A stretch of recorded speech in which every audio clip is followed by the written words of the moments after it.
Bom dia Instagram, bom dia YouTube, seja muito bem-vindo aqui em mais uma live de leitura de livro.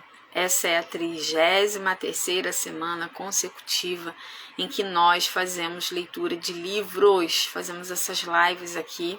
Então é um prazer muito grande ter você aqui comigo. Seja bem-vinda, Elis, escritora, leitora e escritora, né?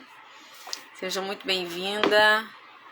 Deixa eu convidar aqui, né? Porque se a gente não convida, o Instagram tá um pouquinho complicado. E aí a gente tem que enviar, né, o aviãozinho para que as pessoas sejam notificadas e estejam aqui conosco. Porque é muito bom, né, gente, aprender com os livros. Eu sou suspeita em falar do que os livros fizeram na minha vida, né? Então, assim, é um prazer muito grande. Enviei aqui para algumas pessoas. Deixa eu abrir aqui meu bloco de notas. Pelo nosso, né? Nosso projeto, que o seu também é lindo, principalmente por romper aí nessa questão de escrever, né? Escrever um livro é um desejo meu, mas eu creio que no momento certo isso vai acontecer. Essa oportunidade aí de escrever meu livro. E eu acredito que todos nós, né, nascemos, que livros para mim são sementes, né? Que cada livro que a gente pega, eu acredito que tem ali algumas sementes em que os autores eles nos presenteiam com elas. Então eu tenho várias sementes dentro de mim e que eu quero semeá-las. E os leitores, eles são a terra fértil. Porque quem compra um livro, até quem tem dificuldade de ler, como um dia eu tive, mas eu comprava livros. Eu iniciava a leitura, mas eu não terminava, eu parava no meio do caminho. Mas ainda assim, nós somos terras, né, em potencial. Eu acho que essas pessoas que têm essa dificuldade de leitura são terras com grande potencial, certo? E as que já leem, né, que já leem aí pelo menos aí 12 livros por ano, quer dizer, um livro por mês, são as pessoas que já estão no caminho, na jornada, avançando, né? Então já é uma terra um pouquinho mais fértil, né? Bom dia, Cláudia, seja bem-vinda. E é isso. Temos sementes dentro de nós e quando a gente escreve um livro, eu acredito, a gente está semeando na vida de milhares de pessoas, porque como que você vai ter controle de onde seu livro vai chegar? Deus abençoando, ele pode chegar em outros países, né? Olha que bênção, olha que coisa maravilhosa. Então é muito bom esse mundo da leitura, tanto para quem escreve quanto para quem lê, para quem aprende, para quem tira aprendizado disso tudo. E é isso. Como a gente faz todos os dias, tá bom, Cláudia, fica tranquila. Como a gente faz todos os dias, a gente lê o devocional antes da leitura do livro, tá? Hoje é dia 21 de fevereiro e o devocional tem como título assim, ó: Amizades para se ter por perto.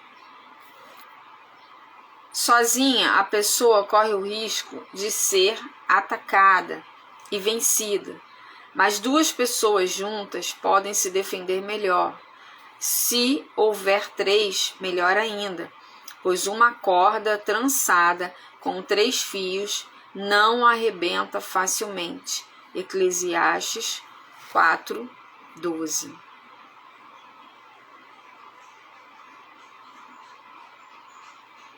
Tá ótimo. Na caminhada cristã, não devemos andar sozinhas, porque Deus nos criou para ser um corpo, tendo Cristo como cabeça, no qual cada pessoa deve edificar, ajudar e suportar seus irmãos e irmãs em amor. É muito importante, pois, que cultivemos relacionamentos saudáveis e de confiança. Existem amizades que nos afastam de Deus e de seu propósito. Destas devemos nos distanciar sem receio. E aqui refiro-me a amizade profundas e vulneráveis com pessoas que não têm os mesmos princípios e valores que os nossos, e não aqueles amigos ou conhecidos com quem desejamos compartilhar o Evangelho. Destas devemos nos aproximar com sabedoria, direcionamento do alto. Porém, há outras que são como um bálsamo do céu em nossa vida, presenteando-nos com amor, cuidado, graça e verdade. Mantenha por perto as pessoas que a tornam mais parecida com Jesus e aproximam você da presença do Pai, através de conversas, convites ou palavras puras e construtivas. Aí eu quero abrir um parênteses aqui, tá, gente? Porque muitas vezes a gente acha que basta com que a outra pessoa com quem nós estamos nos relacionando em relação à amizade seja da igreja, né? Seja cristã. E muitas vezes, infelizmente, eu falo isso com um pesar muito grande, a gente encontra pessoas dentro da igreja que nos afasta de Jesus, porque a pessoa só encosta em você para falar da vida de alguém ou para achar defeito na igreja na qual congrega, no reino, do pastor, no líder. Então, cuidado, porque muitas vezes existem pessoas dentro das comunidades, infelizmente, mas é verdade, que não estão ali com o intuito de te fazer ficar mais parecida com Cristo. São pessoas que estão promovendo muitas vezes o que nós lemos lá no livro da Joyce Meyer, Conflitos e Discórdia. Perdão, é porque eu estou querendo bocejar e estou segurando. Conflitos e discórdias, tá? Então, cuidado, não se engane. No livro de Eclesiastes, Salomão afirma que 2 são mais resistentes do que 1, e quando sua relação inclui a presença do Senhor, funciona como uma corda de 3 dobras, difícil de ser rompida. Neste dia, ore para que o Senhor peneire seus relacionamentos, mostrando-lhe aqueles dos quais você deve abrir mão. O Pai conhece suas necessidades e tenho convicção de que Ele apresentará as amigas dele a você. Que legal isso aqui, né? Deus apresentará as amigas dele para você. Então, porque se é amiga dele, vai ser uma boa amiga para você. E eu tenho um amigo, que eu posso chamar de amigo, que divide as responsabilidades do departamento infantil, a liderança do departamento infantil comigo. Eu sou a líder do departamento infantil, mas ele é o meu braço direito. Ele não gosta de ser chamado de líder, mas ele é a pessoa que eu conto em todos os momentos, para tudo, a gente resolve tudo junto. Um amigão mesmo. E aí a gente passou um momento muito difícil no departamento, em que a gente tinha algumas pessoas que só reclamavam, sabe? Só olhavam os pontos negativos, só a deficiência, só a limitação, mas nunca chegava com uma ideia, nunca chegava com uma energia nova. Não, vamos fazer isso. E não, era sempre, poxa, isso tá assim, isso tá quebrado, isso tá faltando, isso não sei o quê, fulano não faz, fulano... E aí um dia eu fui lá na casa dele, falei, caramba, a gente tem que mudar o quadro do departamento infantil, né? E aí a gente fez uma oração. A gente falou, Senhor, olha, olha o departamento infantil e as pessoas que não se encaixarem ali mais, em todos os sentidos, Senhor, prepara e leva. Mas não é prepara e leva para matar não, tá, gente? Prepara e leva para outra igreja. Porque a pessoa já não está conseguindo ver nada positivo ali. Então vai para outra igreja, cara.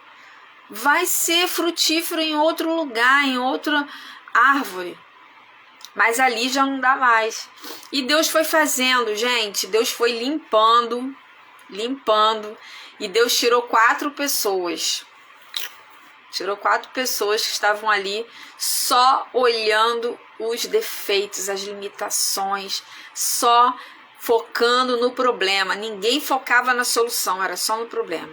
Essas 4 pessoas. E Deus preparou e levou. E hoje elas estão em outras igrejas frutificando. Por que isso acontece? Eu não sei. Acho que é o tempo de cada um de nós. Então, quando você vê uma pessoa que está dando muito problema numa igreja, faz a oração. Senhor, prepara e leva para outra igreja, para outro lugar, para outro bairro, para outro estado, para outro país. Faz a pessoa prosperar, mas prepara e leva a pessoa. Não é para matar, não. É para fazer isso. E a pessoa vai frutificar em outro lugar. Pode ter certeza disso. Ela vai sair. De onde ela sair vai florescer, vai frutificar. E onde ela colocar o pé, ela vai frutificar também. Porque é renovo, é tempo novo, nova estação. E é assim que as coisas acontecem, tá? Então é sobre isso. Ok? O devocional que nós lemos é esse aqui, ó, Mulheres, de Viviane Martinello, tá? Você encontra na loja Cairóis. E o livro, né? A gente está lendo esse livro aqui, ó. A gente está lendo esse livro aqui, A Única Coisa. Você encontra na @papelcolorido_RJ. Você que é meu seguidor, você consegue esse livro com desconto, tá? Esse livro, gente, é extraordinário. Sandra, só esse livro que tem desconto na Papel Colorido RJ? Não.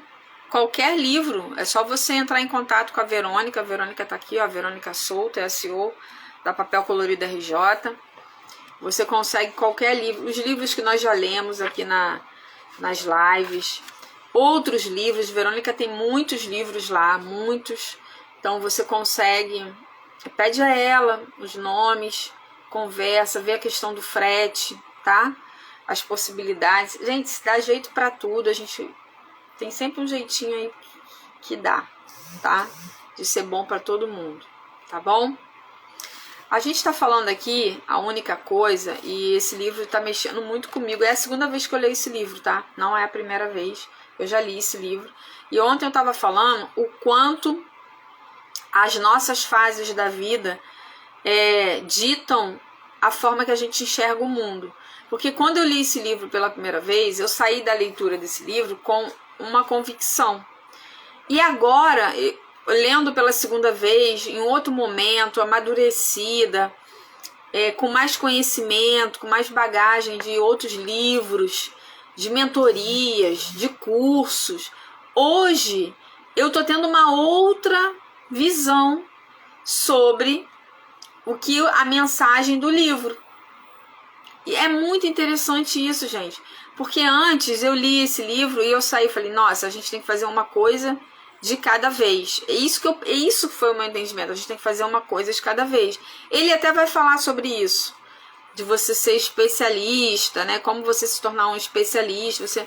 Ninguém se torna especialista fazendo várias coisas ao mesmo tempo. Como eu vou ser especialista em, por exemplo, brigadeiro, se eu estou fazendo salgadinho também? Um exemplo. Primeiro eu tenho que me tornar especialista em brigadeiro, aprender tudo, ferramentas, estratégias, receitas, explorar o mundo do brigadeiro, para depois eu partir para o mundo do salgadinho e me tornar uma boa especialista em salgadinhos. Fazer salgadinhos que não absorvam tanta gordura, salgadinhos fitness, sabe essas coisas? Assado, frito, cozido, sei lá, sabe? Então, a gente precisa aprender uma coisa de cada vez. Isso a gente vai ver aqui. Mas a essência do livro, até aqui, tá? No meu entendimento, é que eu preciso saber a minha única coisa. A minha única coisa não é eu fazer uma única coisa.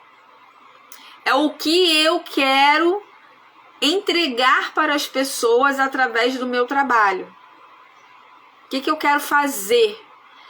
Por exemplo, a Valquíria é especialista em bolo caseiro. Mas qual é a única coisa dela? O que ela quer promover nas pessoas? E é sobre isso que a gente está descobrindo. A gente está descobrindo aos poucos. De repente a gente muda de ideia aqui, não sei, tá? tá? Deixa eu ver onde eu parei aqui. Ah, a gente estava falando ontem sobre o princípio de Pareto, certo? Eu vou reler um pedacinho aqui que diz assim: Pareto aponta numa direção muito clara. A maior parte dos seus sucessos virá da menor parte que você fizer. Então, o princípio de Pareto é o seguinte: você faz poucas coisas para ter grandes resultados, tá? A lista é essa, a maneira é essa. Então, Pareto ao extremo. Pareto prova tudo o que estou dizendo, mas tem um problema. Ele não vai muito longe. Quero que você avance mais ainda. Quero que leve o princípio de Pareto até o extremo. Quero que reduza o foco e identifique os 20%. Depois quero que reduza mais ainda e encontre os pouquíssimos que são vitais entre esses poucos. A regra 80-20 é a primeira palavra sobre o sucesso, mas não é a última. Você precisa terminar o que Pareto começou. Para chegar onde quer chegar, você vai ter que seguir o princípio 80-20, mas não precisa parar por aí. Deu para entender? Pareto criou a regra 80-20. 80% do seu sucesso depende de 20% do seu esforço. Essa é o princípio de Pareto. 80% do seu sucesso depende de 20% do seu esforço. Conclusão, você não precisa se esforçar tanto para ter muito resultado. Quem disse que você precisa terminar o dia descabelada é ótimo, descabelada, esbaforida, suada, sovaco molhado, aquela coisa toda, para poder ter grandes resultados?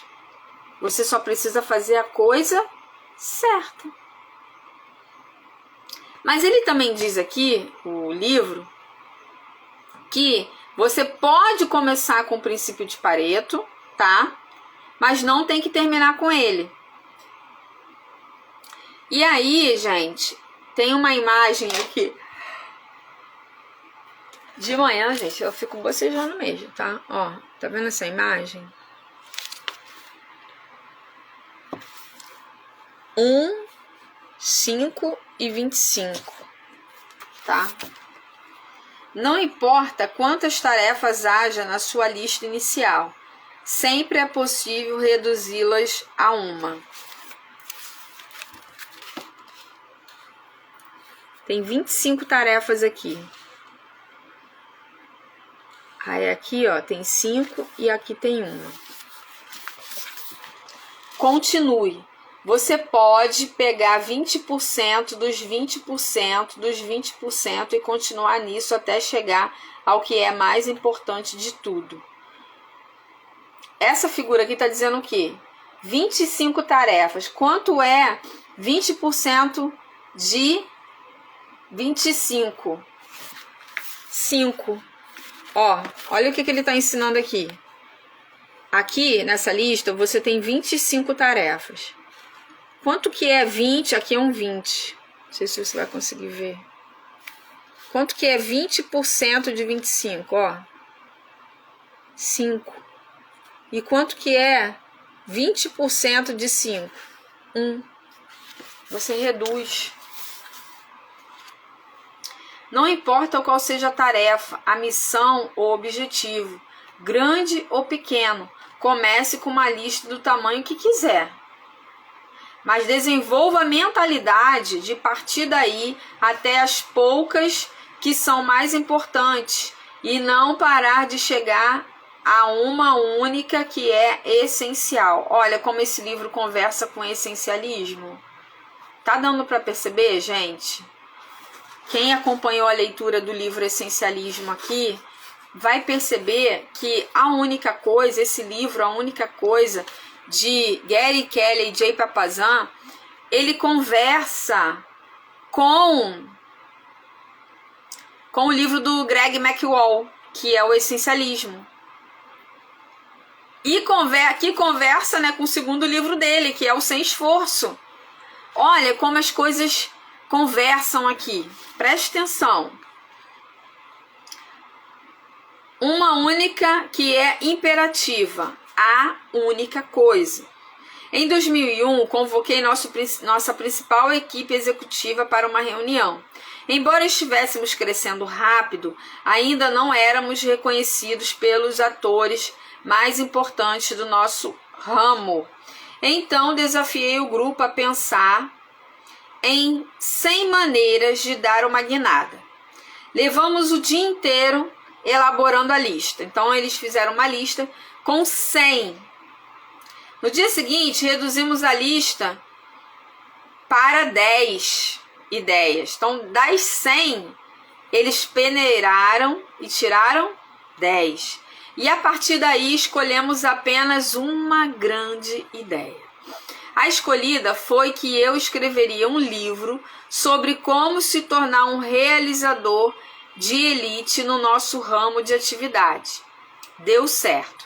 Em 8 anos, aquele livro não somente se tornou um best-seller nacional, como deu origem a uma série de livros que vendeu mais de 1 milhão de exemplares. Num ramo de negócios de cerca de 1 milhão de pessoas, uma única coisa mudou a imagem da nossa empresa para sempre.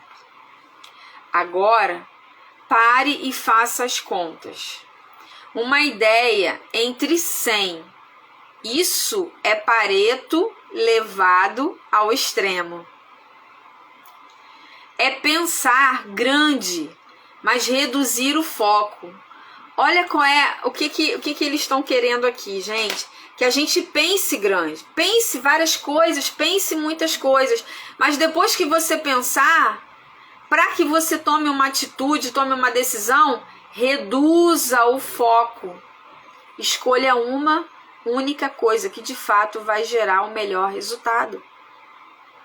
Talvez se eles fizessem aquelas 100 coisas, 100 tarefas, ou as 10 que eles reduziram, não daria o resultado que eles tiveram fazendo uma.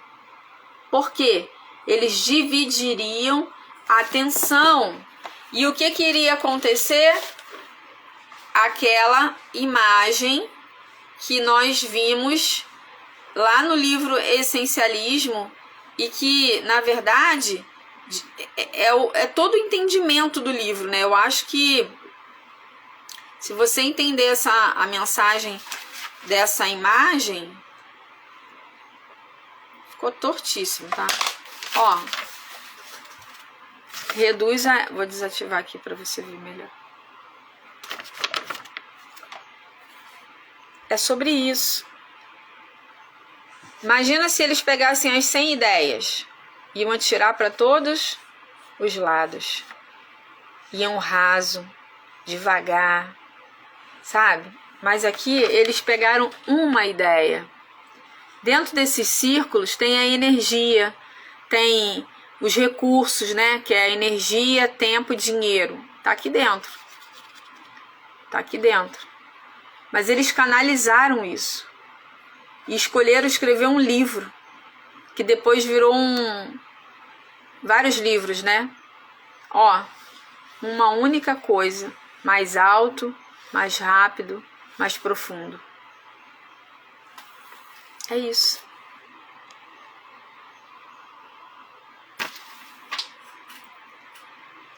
Tô impressionada. É muito bom, né, gente? A gente lê, ter essa coisa.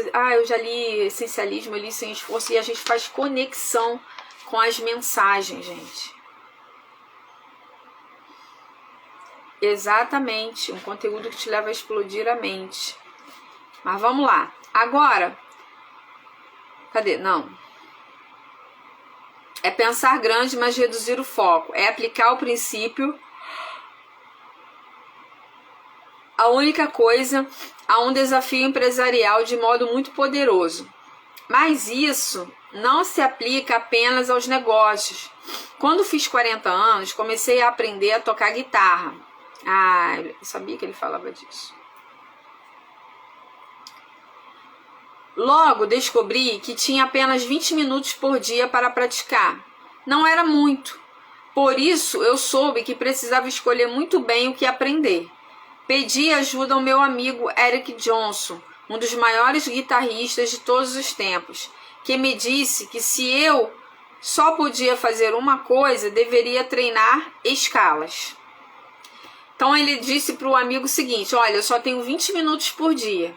E aí o amigo dele, especialista, falou o seguinte: se você só tem 20 minutos e só pode aprender uma única coisa, aprenda escalas, tá? Escalas.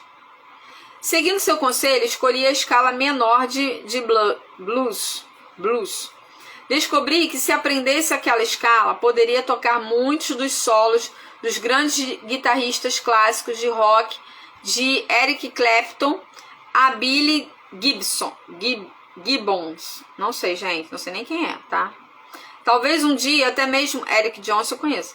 Essa escala se tornou minha única coisa da guitarra e foi o que abriu as portas do mundo do rock para mim. Você vai encontrar a desproporção entre esforço e resultado em todos os aspectos da vida. Basta procurar. E se você aplicar esse princípio, ele vai abrir as portas do sucesso que você busca em qualquer coisa que importe para você. Preste atenção aqui, ó. Sempre haverá apenas algumas poucas coisas que importam. Sempre. Não importa a área, não importa o que você esteja fazendo. Mais do que outras. E dessas, uma será a mais importante. Internalizar esse conceito é como ganhar uma bússola mágica.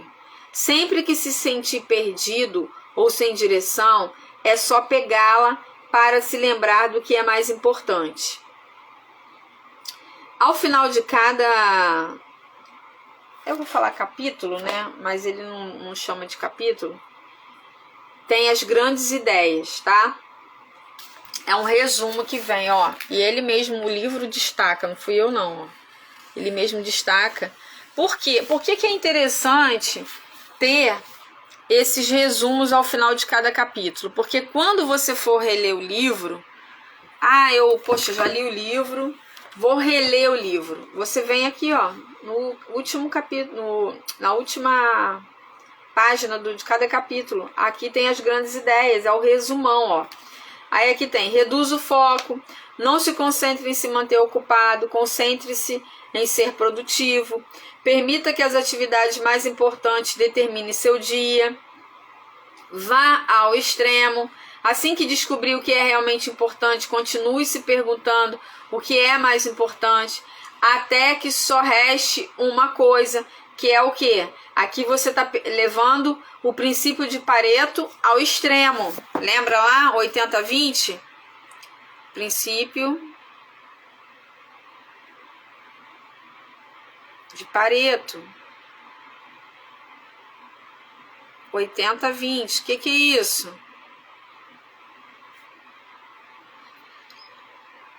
O 80% do seu sucesso depende de 20% do seu esforço. Só que aqui, vá ao extremo, é pegar esse princípio de Pareto e reduzir ele a uma única coisa, ao extremo. Não são poucas coisas, não, é a única coisa. 3. Diga não. Quer você diga mais tarde ou nunca, o objetivo é dizer agora não. A todo o resto, até que o mais importante seja feito. Então, saber dizer não, gente, a gente já falou isso aqui em vários livros, que o não te posiciona. O não te posiciona. Aprenda a dizer não. Aprenda a dizer não para as inúmeras distrações que vão surgir para te distrair, te tirar do seu foco. Não fique preso no jogo de ficar. Se acreditamos que as coisas não têm a mesma importância entre si, devemos agir de acordo com isso. Não podemos ficar atrelados à ideia de que tudo precisa ser feito, que o sucesso resulta de riscar itens na lista de afazeres. Não podemos ficar presos num jogo em que jamais há um vencedor. A verdade é que as coisas têm importâncias diferentes e que se atinge o sucesso fazendo o que é mais importante. Às vezes é a primeira coisa que você faz, às vezes é a única. De qualquer modo, fazer o que é mais importante é sempre o mais importante a fazer. Ontem, na live à noite que fiz, meu convidado disse que o não é a vitamina N. Amei essa analogia. Ah, muito legal. Então, tome a vitamina N. Entendeu, gente? Deu para entender, né? Então, vamos lá. A ideia de ser multitarefas. Então, a gente está falando das 7 mentiras que te impedem de viver o sucesso. A primeira aqui, não sei se você está anotando, é tudo tem importância igual.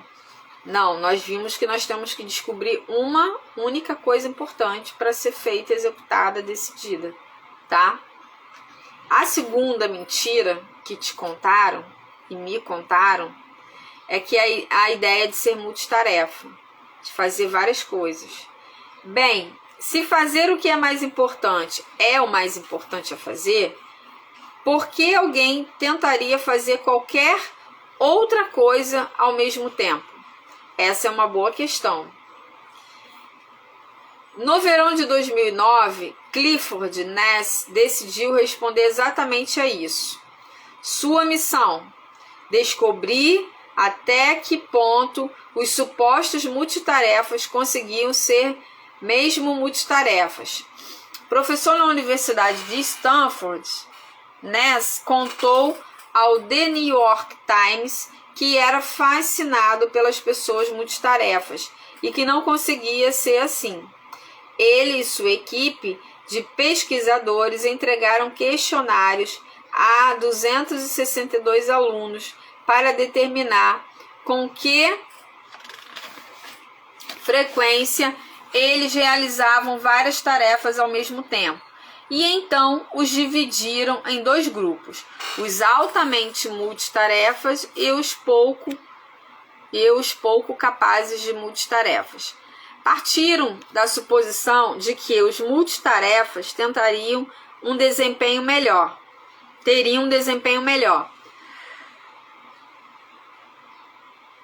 E se enganaram.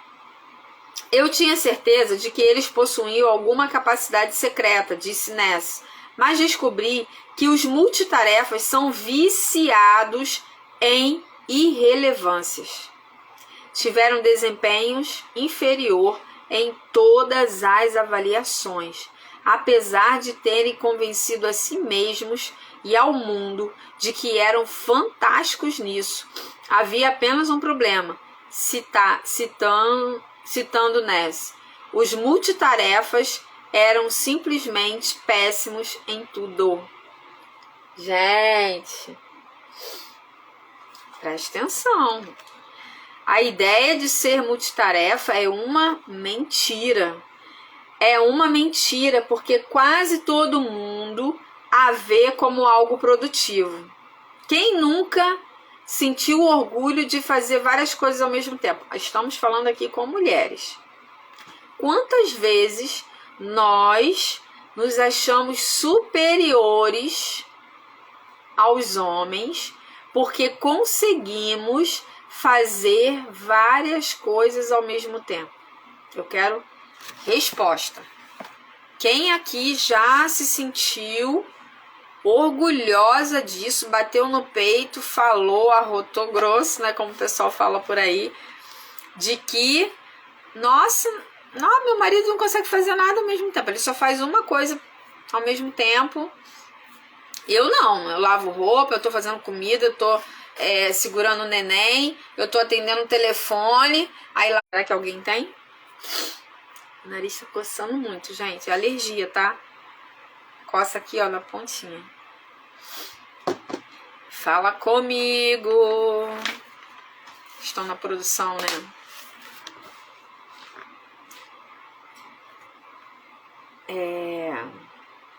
Onde eu parei, gente? Ninguém falou comigo?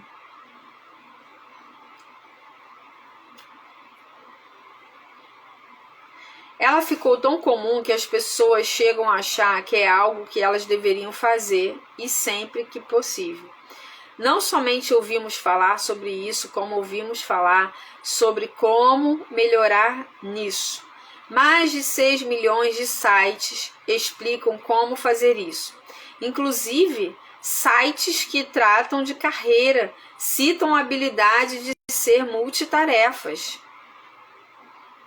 Isso aí, Dona Val, né? Só os olhinhos ali, esse olhinho aí te condena. Como algo que os recrutadores devem buscar e que os candidatos devem citar como ponto forte. Olha, em entrevistas, né, para empregos, tem empresas que erradamente acham que um funcionário multitarefa é o melhor funcionário. Infelizmente. Só que muitas vezes elas não percebem que o multitarefa é aquele que não entrega com excelência. Ele é um trabalho meia boca, né, que a gente fala. Entrega, faz a entrega dele de várias coisas ao mesmo tempo, mas não é excelente em nenhuma delas.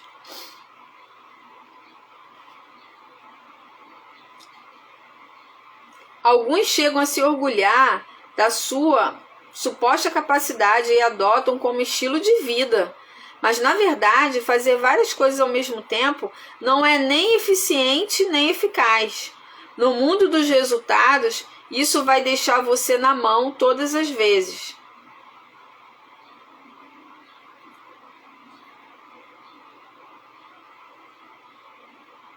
Quando você tenta fazer duas coisas ao mesmo tempo, ou não consegue fazê-las, ou faz e nenhuma sai bem feita, se você acha que esse é um bom modo de render mais, está pensando errado. É um bom modo de render menos. Como disse o fotógrafo Steve Uzel, fazer várias coisas ao mesmo tempo é meramente a oportunidade de ferrar com mais de uma coisa ao mesmo tempo. Mente de macaco. O conceito de seres humanos fazendo mais de uma coisa ao mesmo tempo tem sido estudado por psicólogos desde a década de 1920, como o termo multitarefas só entrou em cena em 1960.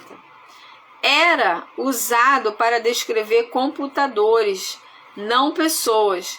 Naquela época, 10 MHz parecia uma velocidade tão espantosa que foi necessária uma palavra totalmente nova para descrever a capacidade de um computador, realizar muitas funções simultâneas. Em retrospecto, a escolha provavelmente foi ruim, já que a expressão multitarefas é inerentemente enganosa. Ela envolve tarefas múltiplas compartilhando alternadamente um recurso, a CPU. Mas com o tempo, o conceito passou a significar tarefas múltiplas, sendo feitas simultaneamente por um recurso, uma pessoa. Foi uma mudança de significado enganadora, já que até os computadores só processam um trecho de código de cada vez. Quando eles atuam no modo multitarefas, ficam saltando para um lado e para outro, alternando a atenção até que as duas tarefas sejam concluídas. A velocidade dos computadores para realizar tarefas múltiplas dá a ilusão de que tudo acontece ao mesmo tempo, de modo que não se pode comparar computadores com seres humanos. As pessoas até conseguem fazer duas ou mais coisas ao mesmo tempo, andar e falar, ou mastigar chiclete e ler um mapa. Mas, assim como os computadores, O que elas não conseguem é se concentrar em duas coisas ao mesmo tempo. Nossa atenção fica saltando de lá para cá. Isso não afeta em nada os computadores, mas tem repercussões sérias nos seres humanos. 2 aviões recebem autorização para pousar na mesma pista. Um paciente recebe o medicamento errado. Um bebê é deixado sozinho numa banheira. O que todas essas tragédias potenciais têm em comum são pessoas tentando fazer coisas demais ao mesmo tempo e esquecendo algo importante. É estranho, mas com o tempo a imagem do ser humano moderno se tornou a de uma pessoa multitarefa. Achamos que somos capazes de agir assim, por isso acreditamos que deveríamos agir assim. Crianças estudam enquanto trocam mensagens no celular, ouvem música ou veem TV. Eu tenho um grande desafio dentro de casa, que é o meu filho adolescente, né? Que eu sei que cada um tem o seu jeito, cada um tem a sua maneira de absorver conteúdo, gente, mas não entra na minha cabeça, tá? Pode ser que eu receba aí um direcionamento de Deus, aprenda, estude sobre isso, mas ele estuda com fone de ouvido, ouvindo música, mas não é uma música apropriada para o aprendizado, porque eu sei que existem músicas que te conduzem a um nível de aprendizado, elas estimulam, né? Elas têm músicas que têm frequência e essas frequências te fazem relaxar, te motivam, te fazem abre a sua mente para o aprendizado, prepara a sua mente para o aprendizado. Eu sei disso, mas não é sobre isso, é sobre estar muitas vezes com um vídeo ali. Ele é baterista, tocando bateria, ele tá com fone, vendo vídeo e estudando. E balançando a perna e tudo junto. Não consigo ver, né? Canso de falar com ele, corrijo, chamo atenção, mando tirar, mas é sempre a mesma coisa. Falo para ele sobre a questão de ser multitarefa, de querer fazer várias coisas ao mesmo tempo. Já ensinei todos os métodos que eu sei, que eu utilizei, inclusive eu utilizei o método Pomodoro para estudar na época da faculdade. Eu terminei a faculdade recentemente, eu terminei em 2022 a faculdade. 2021, né, eu terminei. A finalização mesmo de tudo, documentação só em 2022. Mas eu terminei em 2021. E eu fiquei reprovada numa matéria que foi TI, logo no primeiro semestre. Então, eu fui deixando essa matéria por último, né? E no final, tive que fazer por 6 meses, como se eu tivesse ali uma grade ali de várias matérias, mas ficou nos últimos 6 meses só essa matéria. Falei, não, tem que me dedicar nela porque eu não consigo tirar uma boa nota nela. Todas as vezes acho que eu tive 3 tentativas, eu tirei uma nota ruim. Não entendia nada da matéria, nada entrava na minha cabeça. Aí o que eu fiz? Fiquei só com ela pro final, ela seria decisiva. E no período que eu comecei a estudar, eu peguei o método Pomodoro. Como que é o método Pomodoro? 25 minutos de estudo seguidos, sem interferência. E depois 5 minutos de intervalo, e assim você vai fazendo. 25, 5 minutos de intervalo, 25, 5 minutos de intervalo. Se você puder, tiver 2 horas para estudar, você faz. Se você tiver só 1 hora, faz isso só por 1 hora, né? Então você vai fracionar ali. E, gente, funciona, tá? Funciona, me ajudou muito, porque naqueles 25 minutos ali eu me desligava do mundo. E eu já ensinei isso pra ele, tá? Mas tá ali, ele tem uma tendência a ser multitarefa. Isso acontece não porque temos tempo de menos para fazer tudo o que precisamos, mas porque sentimos necessidade de fazer coisas demais ao mesmo tempo. Assim, nos multiplicamos em 2 e 3 na esperança de dar conta de tudo, tá? E no trabalho, o escritório moderno é um festival de exigências múltiplas que acabam com a concentração. Enquanto você tenta com diligência terminar um projeto, alguém tem uma crise de tosse numa mesa ao lado e pergunta se você tem um xarope. Você é alertado o tempo todo sobre nossos e-mails que chegam em sua caixa de entrada, enquanto o feed de notícias de sua rede social tenta atrair seu olhar e seu celular vibra na mesa, avisando de uma nova mensagem. Uma pilha de correspondência e montanhas de trabalho inacabado estão à vista enquanto passam pessoas o dia todo pela sua mesa para lhe fazer perguntas. Distração, perturbação e interrupção.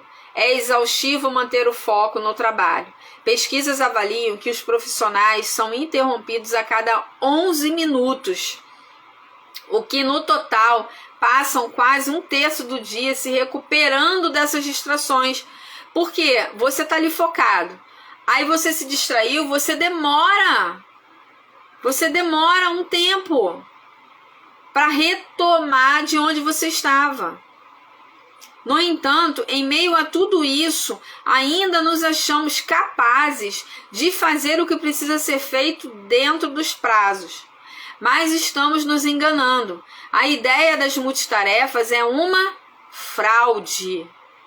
O premiado poeta Billy Collins resumiu muito bem. Podemos chamar de ser multitarefas o que faz parecer que é a capacidade de fazer um monte de coisas ao mesmo tempo. Um budista chamaria isso de mente de macaco. Achamos que estamos melhorando na arte de ser multitarefas, mas só ficamos mais embananados. Ai, ai. Deixa eu ver se dá para ler isso aqui. Dá, tem 10 minutos. Malabarismo é ilusão.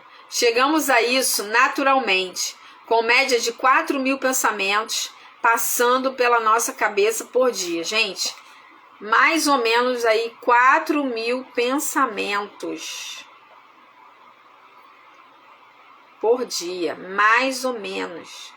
É fácil entender que tentamos ser multitarefas. Se uma mudança de pensamento a cada 14 segundos é um convite para mudar de direção, é bastante óbvio que somos tentados continuamente a fazer diversas coisas ao mesmo tempo.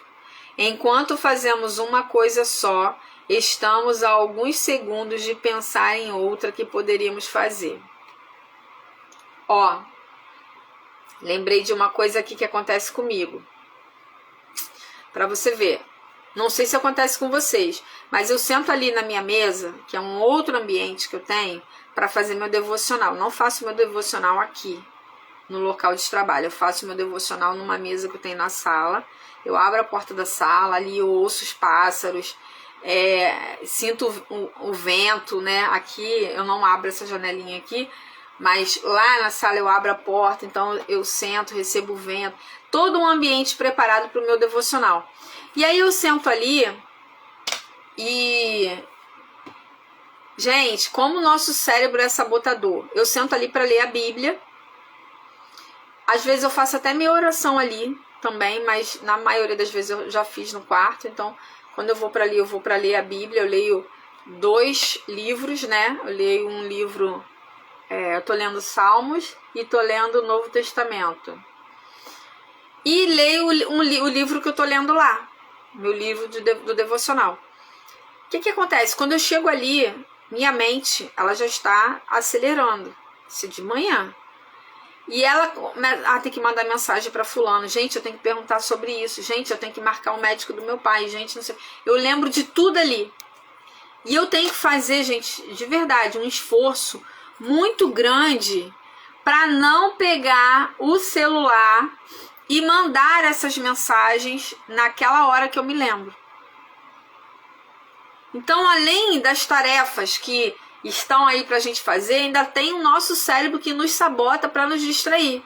Porque até eu engrenar ali, pegar a Bíblia, entrar, muitas vezes eu tô lendo, aí vem o pensamento, meu Deus, tem que mandar mensagem para fulano. Não, peraí, depois eu faço isso. Aí eu volto, aí demora.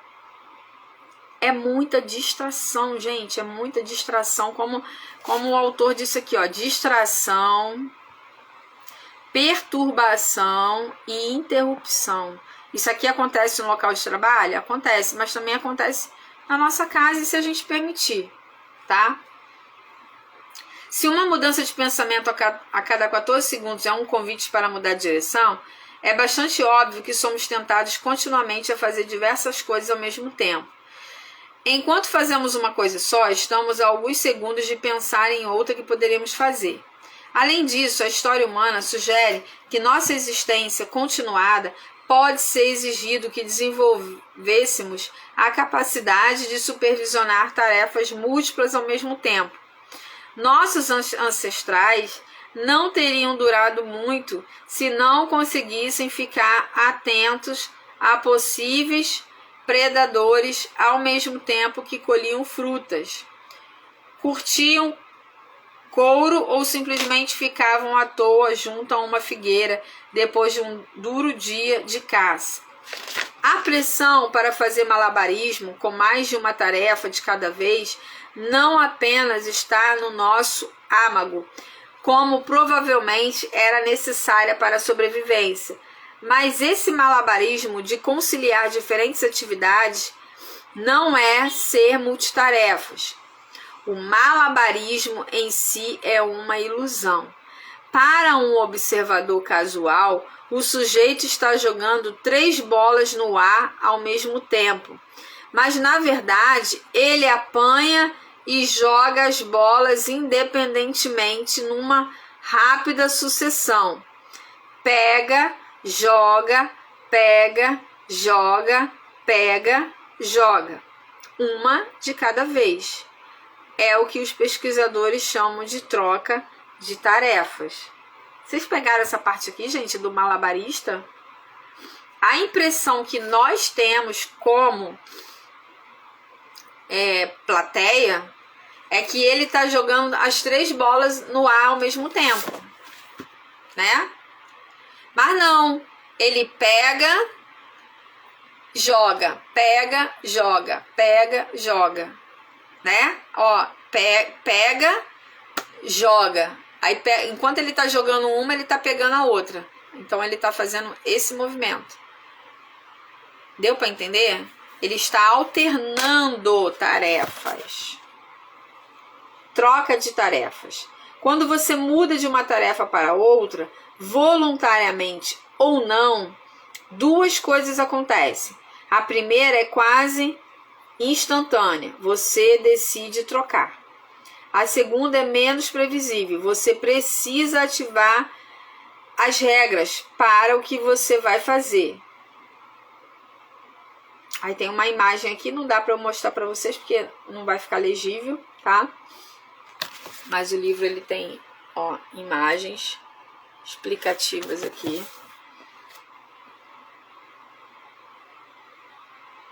Passar de uma tarefa simples para outra, como ver TV e dobrar roupas, é rápido e relativamente indolor.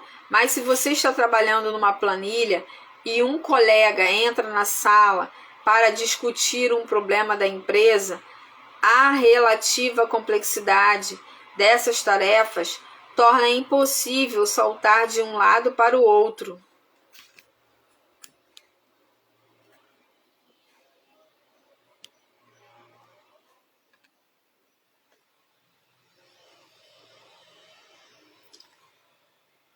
Oi, gente, estão me vendo? Acabou a luz aqui, estou nos dados móveis.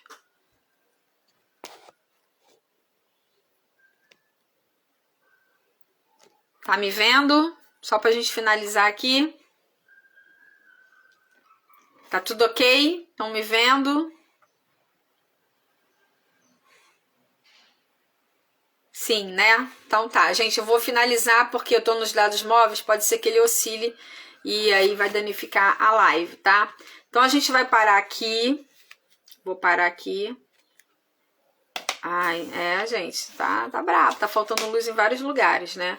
Então vou parar aqui, mas hoje a gente aprendeu sobre multitarefas. Uma das mentiras, a gente está estudando as 7 mentiras que te impedem de viver o sucesso. A primeira que nós vimos, né, que a gente estudou aqui, foi que tudo tem importância igual. E a gente viu que não, né? A gente estudou aí os princípios de Pareto. Voltou. A gente estudou os princípios de Pareto, né? Então a gente viu que não é tudo igual, nem tudo tem a mesma importância. A gente precisa escolher uma única coisa. E hoje nós falamos sobre multitarefas, tá? O quanto ser multitarefa nos prejudica. A gente não terminou ainda, tem bastante coisa para falar desse assunto, tem umas 4 páginas aqui, tá? E a gente continua segunda-feira às 8 horas, tá bom? Vamos tirar o nosso print. Ai, gente, meu nariz tá coçando muito. Fico agoniada. Peraí, gente, muito calor, né? Coloquei uma regata, então vou esconder a regatinha aqui. Olho quase fechado.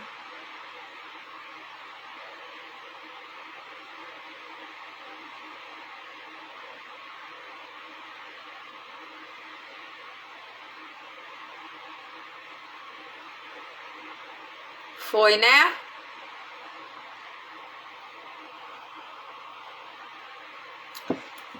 Toda hora oscila, gente.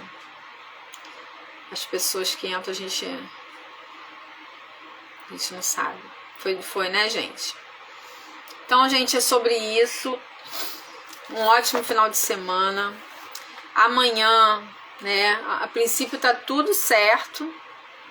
Sobre a roda de leitura amanhã, na Cheirinho Bom de Queimados, 10 horas da manhã, não é à tarde. 10 horas da manhã. Na segunda-feira, a 7ª edição do Café das Motivadas com Make. Eu e Neriane Ximenes estaremos na cafeteria Degani. Faça a sua inscrição. Vai ser um momento muito, muito proveitoso, porque nós vamos falar sobre os perfis comportamentais e a escolha da maquiagem ideal para te posicionar. Ah, Sandra, mas eu não sou empreendedora, eu não estou empreendendo. Não.